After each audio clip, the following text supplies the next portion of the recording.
Dari data BPOM, sebanyak 99% anak sekolah jajan di sekolah. Masih banyak jajanan anak sekolah yang mengandung bahan berbahaya seperti formalin, boraks, rodamin, dan bahan tambahan pangan seperti siklamat dan benzoat yang melebihi batas aman serta adanya kualitas mikrobiologi yang buruk. Salah satu pedagang jajanan di depan SDN 11 Pela Mampang, Jakarta Selatan mengaku jajanan yang ia buat dan jual tidak menggunakan bahan-bahan pengawet. Saus yang ia gunakan merupakan saus dalam kemasan yang dijual di warung.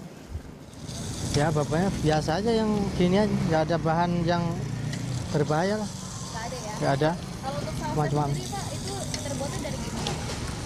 Itu udah kemasan, Udah kemasan. udah saus kemasan. Dalam hal ini, sekolah tentunya mempunyai peran penting untuk mengawasi siswa-siswanya yang jajan saat istirahat. Kepala Sekolah SDN 11 Pela Mampang sudah sering mengimbau kepada pedagang di luar sekolah untuk menjual jajanan yang bersih dan sehat.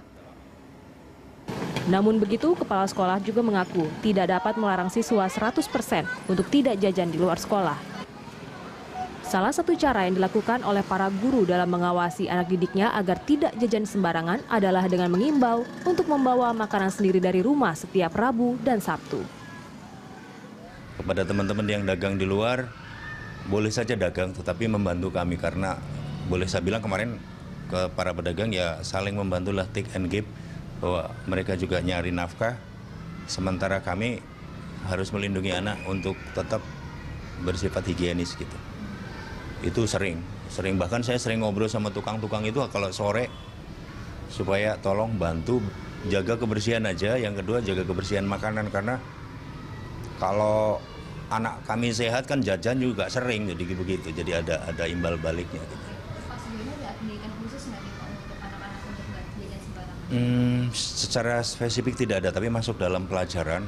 Kalau pada waktu hari Sabtu dan kegiatan ekskul, kita masih sisipkan hal-hal yang seperti itu. Seperti hari ini, tadi Ibu bisa lihat anak-anak bawa nasi sendiri supaya tidak jajan di luar. Selain hidup sehat, mungkin lebih higienis juga tidak boros gitu ya.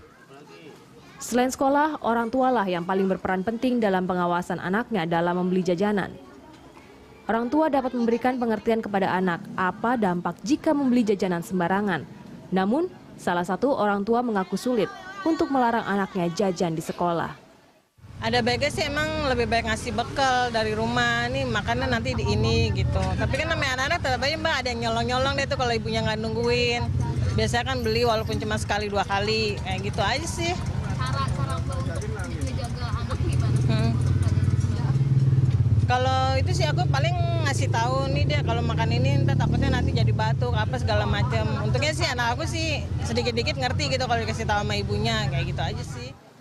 Disinilah peran pemerintah, sekolah, orang tua, pengelola kantin sekolah, dan pedagang harus peduli akan jajanan yang dibeli oleh anak-anak. Ini pun demi kesehatan bagi generasi muda.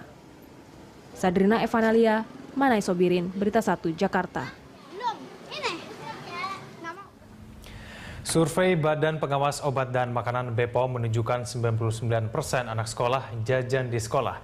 Yang memprihatinkan adalah masih dijumpainya jajanan anak sekolah yang mengandung bahan berbahaya. Dan untuk membahas hal ini sudah bersama kami di studio Kepala Badan BPOM, Roy Sparingga. Selamat siang Pak Roy. Selamat siang Mas Egan. Ya Pak Roy, saya akan bacakan dulu ini mengenai data terakhir yang kita miliki. Ini 99% anak sekolah pasti jajan dan 35% jajanan yang dijual itu tidak sehat. Nah ini dampaknya katanya bisa menyebabkan kanker. Nah ini bagaimana Pak Roy, ini betul tidak? Saya harus koreksi dulu. Yang tidak memenuhi syarat 35% itu tahun 2011. Namun sekarang tahun 2013 tahun lalu sudah ada penurunan hingga sekitar 20%. Membaik terhadap sekolah yang kita intervensi. Mengenai 99%, kami melakukan survei tahun 2008 di 18 provinsi, 4.500 sekolah dasar madrasah ibtidaiyah dan itu melibatkan 108.000 responden. Jadi representatif itu datanya. Memang sekitar 48% hampir setiap hari, artinya setiap hari memang itu. Kemudian sekitar 50% paling tidak sehari sekali, maaf sekali dalam seminggu, sehingga 99% dan hanya 1% tidak tidak jajan tidak gitu ya, jajan. 99%. Tapi 20% ini jajanannya berbahaya. Sebetulnya berbahayanya ini seperti apa? Kami luruskan terhadap makanan yang kita curigai, karena ada track record makan makanan itu kita sampling berkala, dan ternyata terhadap yang kita sampling 20% tidak memenuhi syarat. Jadi apa itu? Pertama, penyalahgunaan bahan berbahaya. Jadi formalin, boraks, pewarna tekstil masih saja menjadi masalah, tetapi walaupun ada tren penurunan sebagian, tetapi belum signifikan. Kemudian yang menjadi tantangan terbesar adalah higiene sanitasi yang masih tentu perlu diperbaiki. Tapi ini efek jangka panjangnya itu kan orang mentakutkan ini bisa kena kanker. Nah itu betul. Bahaya itu ada yang bahaya kronis menahun, ada yang akut. Jadi kalau kita lihat bahaya itu, bahaya yang disebabkan oleh kuman itu yang biasanya akut. Tetapi bahan kimia tadi yang saya sebutkan seperti formalin, boraks itu kronis. Kita makan hari ini tidak apa-apa, sebulan lagi tidak apa-apa, setahun tidak apa-apa. Tapi beberapa tahun kemudian mereka beranjak dewasa akan terlihat itu. Tapi zat-zat ini nih didapatkannya dari mana saja sih, Pak Roy? Ini kan penjual kan menggunakan zat, mereka mungkin sembarangan. Betul. Ini yang menjadi concern kami. Tata niaga bahan berbahaya sudah diatur, sehingga kita perkuat lagi. Baru saja ada peraturan bersama Menteri Dalam Negeri dan Kepala Badan POM. Ini instrumen kami akan mengawal. Jadi pemerintah daerah akan mengawal retailernya harus terdaftar dan juga kepada mereka yang berhak itu bisa dijual kepada mereka. Jadi nanti retailernya akan menanyakan siapa dan identitas dan seterusnya, dan harus diberikan kepada yang berhak. Baik, Pak Roy, kita akan membahas lagi mengenai pengawasan apa yang harus dilakukan di segmen berikutnya. Kita harus jeda dulu, pemirsa. Jurnalis yang akan segera kembali. Pemirsa, di segmen ini telah bersama kami juga di studio dokter spesialis gizi, Dr. Pauline Endang Praptini. Selamat siang, Dr. Pauline. Dokter, tadi kita sudah berbicara mengenai efek kronisnya jangka panjang dengan tadi Pak Roy. Saya ingin tanyakan dulu, dokter pernah menemui kasus nggak yang menemukan memang ada mungkin anak-anak sekolah yang terkena penyakit akibat jajan di sekolah? Pernah, dokter? Pernah ada. Nah, itu penyebabnya karena jajan di sekolah? Kemungkinan besar karena itu, karena gejalanya itu sangat ini sekali, sangat apa namanya? Kalau menurut saya ya berat ya untuk anak-anak usia sekitar 9 tahun. Tapi zat-zat berbahaya apa sih, dokter, yang bisa akhirnya membuat anak-anak sekolah itu akhirnya bisa berobat sampai sakit gitu? Apakah karena dosisnya berlebihan atau seperti apa? Ya, sebenarnya memang ada beberapa hal ya yang bisa membuat anak-anak itu keracunan karena bahan-bahan makanan yang dikonsumsi mungkin hampir setiap hari ya Pak Roy. Karena kebanyakan memang adanya tuh di jajanan anak sekolah, dan khususnya anak SD justru yang banyak terpapar bahan-bahan yang berbahaya itu.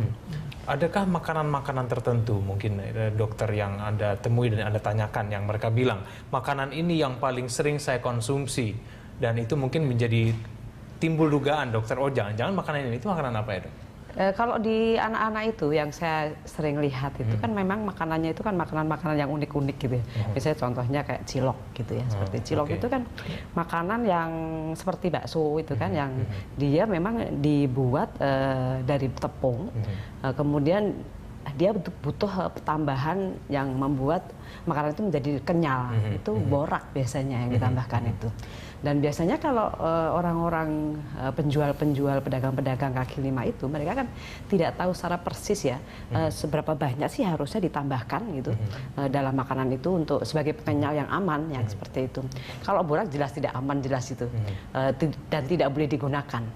Sebenarnya memang ada bahan-bahan yang lain yang aman yang bisa dipakai, mungkin, tapi mereka kan pasti memilihnya yang murah, yang supaya dia mendapatkan untung banyak, tapi itu sebenarnya sangat berbahaya buat dikonsumsi oleh anak-anak terutama ya, karena mereka yang banyak mengkonsumsi, dan makanan-makanan itu memang sangat menarik, dan dia mengkonsumsinya kan di celupin ke saus gitu. Betul. Sausnya sendiri menggiurkan, ya, bentuknya sausnya aja sendiri sudah menggoda, pasti akan ada tambahan lagi, misalnya pewarnanya. Dan itu juga banyak pewarna-pewarna itu dari pewarna tekstil seperti rodamin B yang seperti itu. Itu memang kalau kita perhatikan warnanya itu memang menggiurkan sih, sangat menarik buat anak-anak itu. Nah, Pak Roy, ini kan anak-anak tuh mereka memilih berdasarkan apa yang dilihat. Mereka kan tidak tahu ini zat berbahaya datang dari mana, orang yang membuat itu bersih atau tidak. Nah, ini saya melanjutkan tadi. Sebetulnya ada 4 kelompok makanan yang kita harus waspadai karena itu penyebab 80% kelompok makanan yang tidak memenuhi syarat. Yaitu pertama adalah sirup berwarna. Persis sekali, yaitu berwarna tekstil.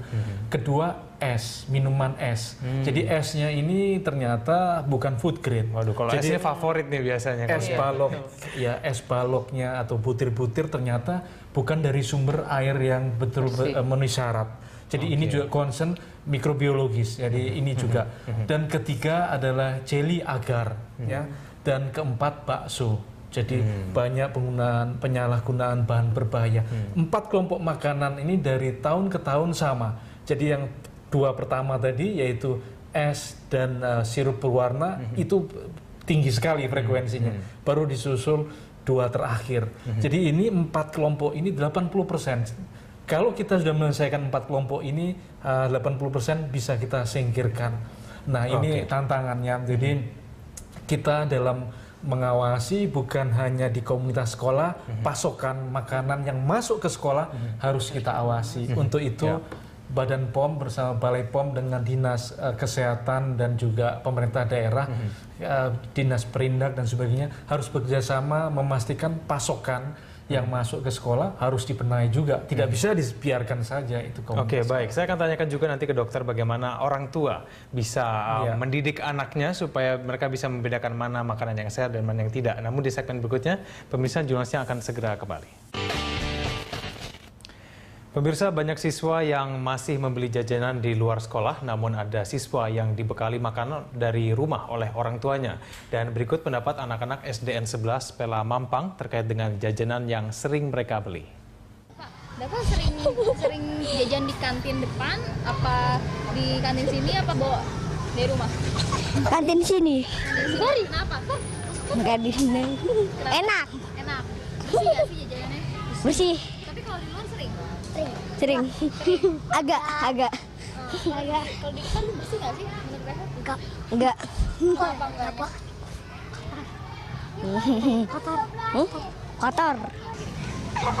Di kantin. Di kantin. Kenapa di kantin? Soalnya jajannya itu kan apa tuh namanya? Bersih. Iya. Bersih, enggak apa tuh namanya? Bahannya enggak ada yang dari pengawet. Kalau di depan sering nggak? Pernah jajan nggak sih? Pernah. Itu bersih apa gimana sih menurut Enggak ada yang dari pengawet. Enggak pernah jajan. Nggak pernah jajan? Berarti bawa? Hah? Bawa dari rumah? Iya. Dia dibawain apa sama mama? Apa aja misalnya nugget atau sosis sering-sering gitu. Tapi kalau di kantin nggak pernah ya? Nggak pernah jajan? Nggak. Di luar juga nggak pernah jajan? Kenapa sih? Kok nggak mau jajan di depan? Takut sakit. Takut sakit ya? Ya, kita kembali lanjutkan dialog kita. Saya ke Dr. Pauline. Dr. Pauline, orang tua pasti khawatir anaknya bisa saja jajan sembarangan tanpa dia ketahui. Mungkin ada tidak sih gizi kemudian atau makanan yang mungkin kalau dikonsumsi anak itu bisa mengurangi dampak dari jajanan yang dia konsumsi di sekolah? Ada atau tidak? Atau itu memang tidak bisa kita hindarkan? Pastinya ada, dan itu memang orang tua itu sangat berperanan ya, berperan sekali dalam hal mengedukasi anaknya. Pastinya harus setiap hari dan tidak bosan-bosannya memberikan pengetahuan kepada anak-anak tentang makanan ini. Mulai dari perilaku, misalnya setiap hari harus sarapan di rumah, itu harus dilakukan. Kemudian memang bagus dibekali ya dengan makanan dari rumah. Tapi tentu saja itu saja tidak cukup.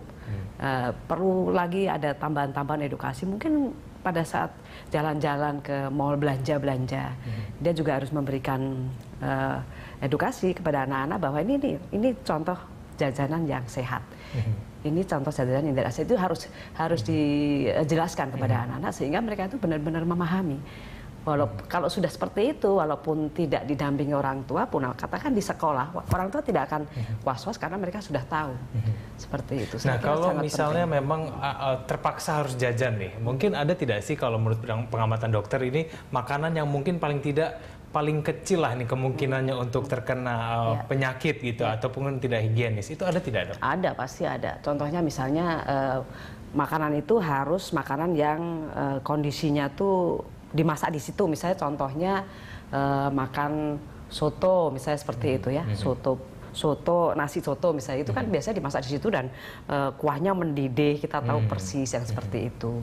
Atau mie ayam yang benar-benar kita tahu bahwa itu dimasak di situ. Jadi jangan mengkonsumsi atau membeli makanan-makanan yang sudah dimasak dari rumah. Biasanya kan banyak sekali tuh di kantin-kantin sekolah itu menyediakan kemasan-kemasan makanan, misalnya contohnya bakmi goreng tapi sudah dimasaknya dari pagi sekali, mungkin atau kemarin sudah disiapkan sama penjualnya, seperti itu yang tidak sehat pastinya. Nah, Dokter Roy, kan tadi ada 4 makanan yang mungkin berbahaya ini. Ada tidak sih makanan yang paling mending lah di antara yang lain-lain? Itu ada menurut pengamatan BPOM? Penting begini, sebetulnya dari sisi kebutuhan gizi, sumber energi, makanan jajanan ini hasil survei kami 30% kebutuhan energi dari makanan jajanan. Sumber protein 27%. Tapi masalahnya adalah apakah seimbang gizi ini.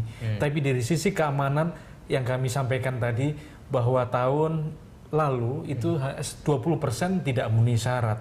Jadi kembali lagi peran orang tua betul isu sentralnya, tetapi di komunitas sekolah guru ini penting sebagai role model dan juga harus ada tim dan kami tidak mungkin petugas kami di sana seterusnya, sehingga harus ada fasilitator kader. Jadi tahun 2014 ini kami harus melibatkan masyarakat. Jadi siapa itu dari komunitas sekolah, dari orang tuanya, kita akan berikan pelatihan dan volunteer, mereka juga akan terlibat langsung. Ini strategi tahun 2014 yang kami akan lakukan. Oke, baik. Kita akan membicarakan lebih banyak mengenai solusi terbaik nantinya di segmen berikutnya. Pemirsa, jurnalisnya akan segera kembali.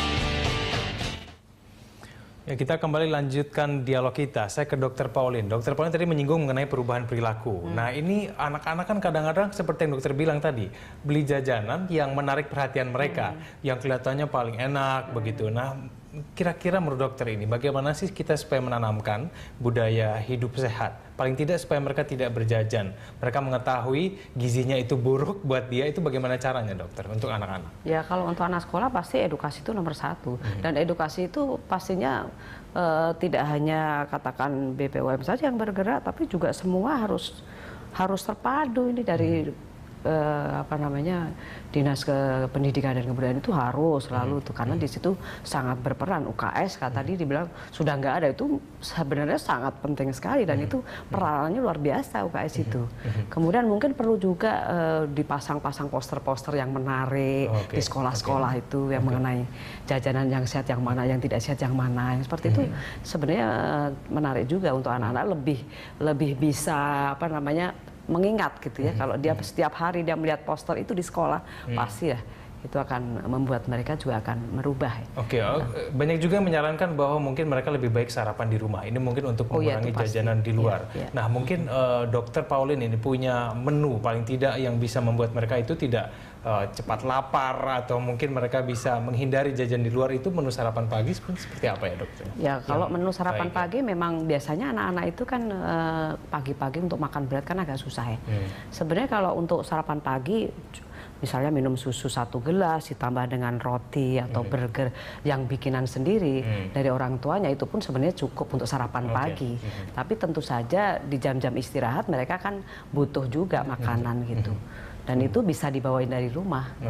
Orang tua sebenarnya bisa ya untuk mempunyai berkreasi lah dalam hal membuat makanan-makanan ringan untuk anak-anak sangu di sekolah-sekolah itu. Saya kira sih sangat membantu ya, iya, pasti sangat ya. membantu. Oke, dokter tadi juga sudah Pak Roy tadi sudah menyinggung mengenai sekolah nih. Kita harus berperan. Tapi paling tidak untuk kemudian memberi pendidikan juga kepada para penjual makanan ini supaya mereka tidak mendapatkan zat-zat berbahaya itu secara mudah. Kemudian mereka tidak menggunakan itu untuk bisa membahayakan anak-anak. Itu seperti apa kemudian pengawasan? Pertama, komunitas sekolah harus dilibatkan. Siapa itu adalah guru, ya termasuk kepala sekolah tentunya. Kepala sekolah itu isu sentral penting bagaimana mereka meregulasi di sekolahnya, ya guru, kemudian orang tua, murid, ya, murid sendiri dan pengolah kantin termasuk penjajah kalau memang diperbolehkan.